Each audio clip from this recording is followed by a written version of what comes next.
Tadi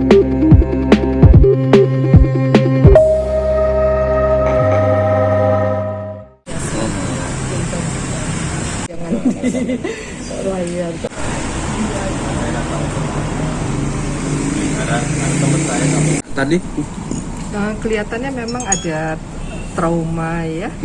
Jadi itu biasanya ditandai dengan adanya rasa jijik terhadap diri sendiri atau mual, muntah gitu ya. Jadi memang pada anak-anak yang menjadi korban kekerasan seksual itu biasanya ditandai dengan beberapa hal ya.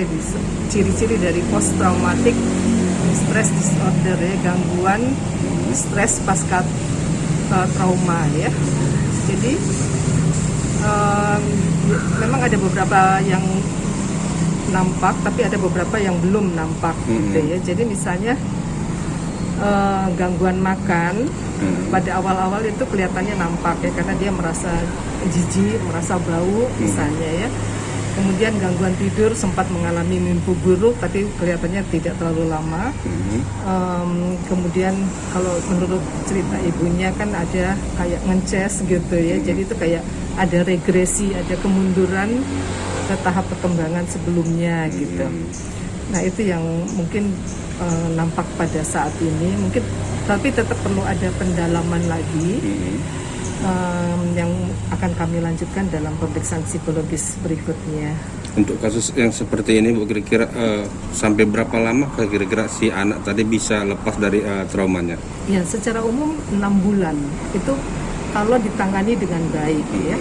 Kalau tidak ditangani dengan baik, maka itu akan berkelanjutan menjadi depresi misalnya, atau misalnya gangguan kecemasan yang misalnya akhirnya berbentuk fobia.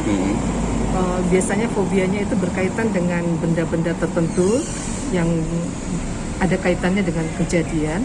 Misalnya saat ini dia kayak takut sama mobil pick up gitu ya. Jadi dia nggak berani kalau naik mobil pick up, tapi mobil lain dia tidak masalah. Dan misalnya nanti ada ketakutan pada pisau karena misalnya mengingatkan pada ancaman yang dia rasakan.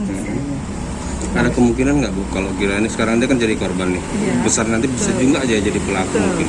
Nah itu yang dikhawatirkan, kalau tidak ditangani dengan baik, maka ini akan menjadi satu pola yang berulang gitu ya.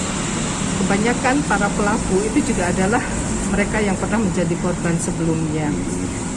Ya belum lagi nanti katakanlah perilaku homoseksual misalnya, karena dia sudah terbiasa dengan oral seks dan anal seks misalnya ya.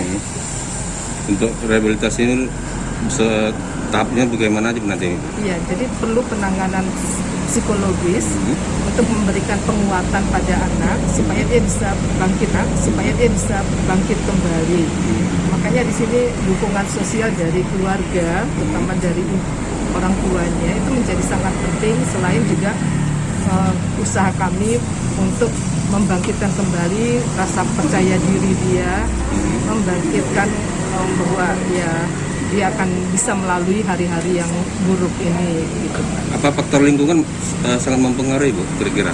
Iya, faktor lingkungan juga akan sangat mempengaruhi. Kalau misalnya katakanlah teman-teman atau sekolah itu memberikan penilaian yang buruk terhadap dia, memberikan stigma misalnya ya, itu dikhawatirkan malah dapat merusak kepercayaan dirinya, harga dirinya, sehingga membuat dia secara sosial terganggu.